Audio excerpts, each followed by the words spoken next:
I think at the margin, the budget is inflationary. So what we see is, in terms of the government's automatic stabilizers that are in the budget's pulling money out of the economy. But in terms of the discretion that the government took, they're pumping money back in to the tune of about $15 billion in the coming financial year, which, is not trivial and could lead to higher inflation and higher interest rates. I think it's inflationary. The government has done what it needed to do. It has spent money on the vulnerable, and that's great. That needed to be done. But if you're also going to take pressure off the Reserve Bank, you needed to more than offset those decisions by saving money elsewhere, cutting other spending, raising other taxes. That's what you needed to do to take pressure off the Reserve Bank. That's not what happened.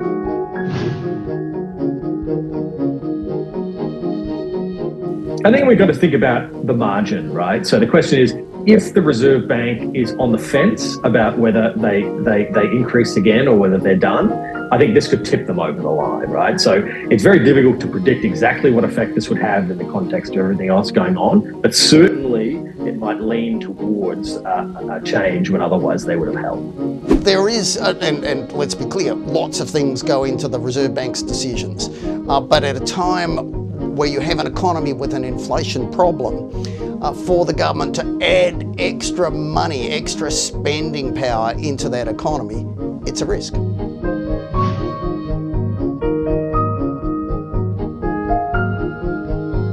It would have happened anyway. The lucky country, in terms of its budget, has been stunningly lucky.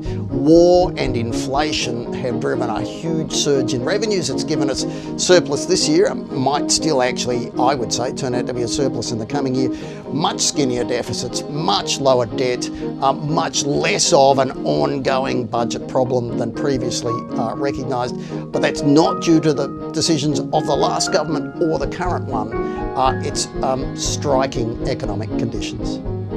Since the election, 100% of the improvement in the deficit has come from automatic events that have nothing to do with the government's control. And in that time, when we add up all of the things that the government has done, the net impact of those things is to make the financial position significantly worse, around $18 billion over the next 2 years. So in that alone, if the government had just sat on its hand over the past 12 months, we'd be in surplus not only this financial year, but in next financial year. So it's hard to say it was the work of the government.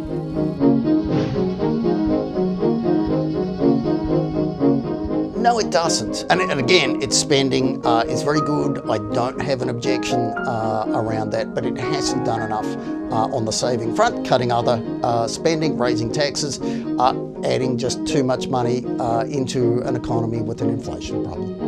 I think what I would have liked to have seen in this budget is a much more disciplined approach. I understand the motivation for the new spending that the government has chosen. It wants to try and help people at the bottom end. But what they needed to pair that with was a very disciplined process of offsets. So if you want to spend new money over here, you have to find something else to offset it so that the net impact on inflation would neutralise. The government actually did that with defence. So the defence budget, they found a whole lot of new money for defence and then forced defence to find savings to pay for it. That approach across the budget, I think, would have been much better, particularly for this sort of inflationary environment.